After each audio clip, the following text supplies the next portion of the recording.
Hello दोस्तों, स्वागत है हमारे YouTube चैनल में। कल यूपी में लोकतंत्र का बलात्कार हुआ है। कल यूपी में 9 सीटों पे उपचुनाव हो रहा था और उस उपचुनाव में जो हुआ एक शर्मनाक है। भारत पे एक धब्बा है, लोकतंत्र पे एक धब्बा है और कुछ भी नहीं। 9 सीटों पे उपचुनाव हो रहा था। उस उपचुनाव में मुसलमानों को वोट नहीं देने देता था। यूपी के पुलिस प्रशासन मुसलमानों को वोट देने से रोक रहा था। हाथ में बंदूक लेके मुसलमान समुदाय को डरा रहा था, धमका रहा था। ये हमारा देश संविधान से चलता है, इस तरीके से तो देश का नाश हो जाएगा, काम खराब हो जाएगा भाई।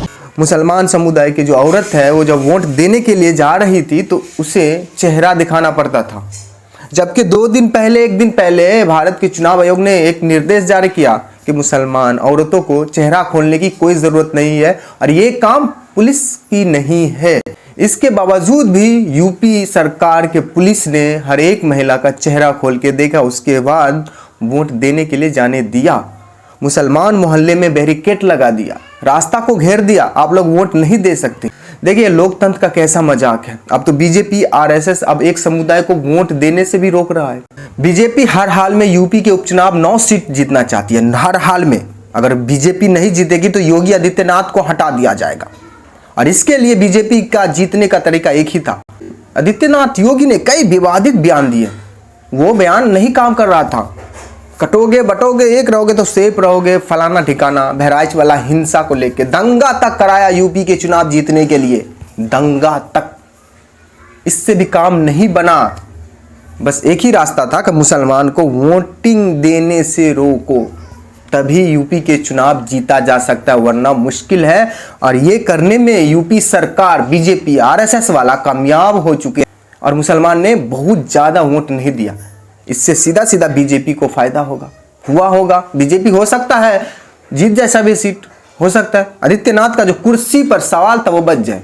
एक यूपी के पुलिस वाला हाथ में रिवॉल्वर लेके धमका रहा है खुलेआम कि अगर आप घर से बाहर निकलोगे आपको गोली से उड़ा दिया जाएगा, अगर आप वोट देने के लिए जाओगे आपको गोली से उड़ा दिया जाएगा।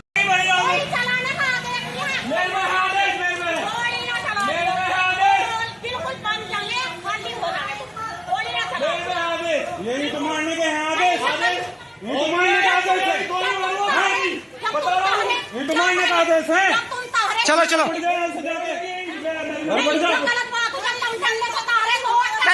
इस हद तक मुसलमान के साथ अन्याय हुआ है यूपी में। अब सोचिए दोस्तों, इस पे चुनाव आयोग हाथ पे हाथ दे के बैठा हुआ है। जिस क्षेत्र में मुसलमान की आबादी ज्यादा थी वो क्षेत्र मुसलमान निर्णायक वोटर है। मुसलमान जो वोट देता है वो अखिलेश को देता, जाहिर सी बात। बीजेपी की इतनी नफरत वाली राजनीति में कोई मुसलमान बीजेपी को वोट नहीं दे सकता।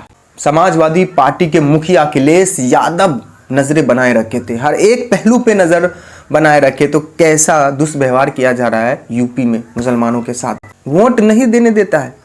जब वोट देने के लिए जाते हैं तो उससे 5 कागज मांगते हैं कि आपका आधार लिंक नहीं है, आपके पास आधार का घर का जमीन नहीं है, वोटर नहीं, पैन कार्ड नहीं है, ये नहीं वो नहीं, मतलब 100 तरह का बहाना करके बस मुसलमानों को वोट देने से रोका गया है यूपी के 9 सीटों।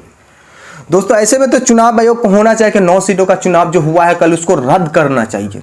लेकिन जैसे कि आजकल भारत में जो पुलिस वाला है वो बीजेपी का कार्यकर्ता है या पुलिस वाला है पता ही नहीं चलता है। आखिर क्यों नहीं बीजेपी वाला आरएसएस वाला भारत के कानून भारत के संविधान को क्यों नहीं मानते? चुनाव आयोग के नोटिस के बावजूद भी ये हरकत। लेकिन बीजेपी आरएसएस वाला लगातार सुप्रीम कोर्ट का उल्लंघन किया है, चुनाव आयोग का उल्लंघन किया है। क्योंकि दोस्तों आज के दौर में भारत को जो कंट्रोल कर रहे हैं हर चीज को कोर्ट से लेके कचहरी, पुलिस प्रशासन, लॉ एंड ऑर्डर, सब पे कंट्रोल है। चुनाव आयोग एक खेत की मूली है, उसके गर्दन पकड़ के जैसे नचाता है वो नाचता है और कुछ नहीं। महाराष्ट्र में चुनाव हुआ, उस चुनाव में सीधा बीजेपी नेता पैसा बांटते हुए पकड़ा गया, सीधा। पर अभी तक उसके ऊपर कोई कार्रवाई नहीं हुआ है। औरंगाबाद में सीधा बीजेपी नेता पैसा बांटते हुए पकड़ा गया है, कुछ कार्रवाई नहीं हुआ है। ये चुनाव आयोग है ना, ये चुनाव आयोग, ये बीजेपी चुनाव आयोग है और कुछ नहीं। ये भारत के लोकतंत्र के लिए काम ही नहीं करते। अगर ऐसा होता, एक्शन लेता, आपके आदेश के बावजूद भी यूपी सरकार ये काम कर रही है। सुप्रीम कोर्ट के कई आदेश के बावजूद भी यूपी सरकार ने वो सब कुछ किया जो उसका मन में था, मन मर्जी। अब सोचिए कि भारत के लोकतंत्र का क्या हाल है। इस देश में लोकतंत्र का बलात्कार हुआ, एक समुदाय के लिए इतना जहर फैलाया गया है, एक समुदाय को मेनली टारगेट किया गया है। इस देश के कानून व्यवस्था, सुप्रीम कोर्ट हाथ में हाथ देके बैठा और कुछ भी नहीं। दोस्तों, इस पे मेरा सीधा सीधा राय कि चुनाव आयोग को 9 सीटों पे जो चुनाव हुआ रद्द करना चाहिए, सीधा सीधा रद्द करना चाहिए, क्योंकि इलेक्शन जो होगा वो फेयर होना चाहिए। सभी को वोट देने का अधिकार है, ये भारत के संविधान देते हैं। और एक कोई ढोंगी इस तरह की हरकत करे तो सीधा सीधा चुनाव आयोग को एक्शन लेना चाहिए। इस देश में बस लोकतंत्र एक नाम का मजाक बन चुका है और कुछ भी नहीं। दोस्तों, आपको क्या लगता है जो चुनाव यूपी में हुआ है, दोस्तों आपको क्या लगता है कि जिस तरह से यूपी में उपचुनाव हुआ है, उस पर वोटिंग हुआ है, एक समुदाय को वोट देने से रोका गया है, ये चुनाव कैंसिल होना चाहिए या नहीं होना चाहिए? आप क्या सोचते हैं दोस्तों? आप भी अपना राय इस वीडियो के कमेंट में हमें दे सकते हैं।